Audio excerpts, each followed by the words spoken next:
તો આજે વાત મારા મમ્મી વિશે કહેવી છે કે મારા મમ્મીએ 1,50,000 મને આઈફોન અપાયો, કારણ કે મારા મમ્મીને વિશ્વાસ છે કે મારો છોકરો ઇન્સ્ટાગ્રામમાં આગળ વધશે.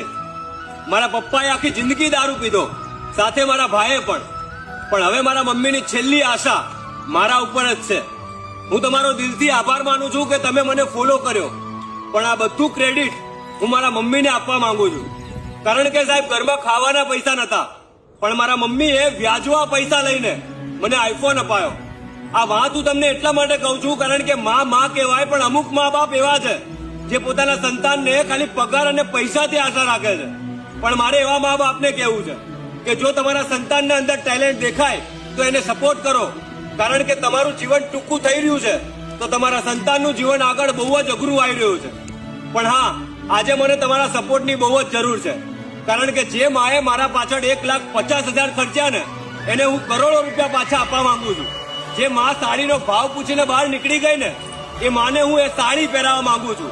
જે માએ આખી જિંદગી ભાડાના મકાનમાં કાઢીને એ માને હું પોતાના બંગલામાં લઈ જવા માંગુ છું. અને હા, આ વાત જો તમને ખોટી લાગતી હોય ને તો દ્વારકાધીશના આમ ખાઉં છું કે આજે મને તમારા સપોર્ટની બહુ જ જરૂર છે.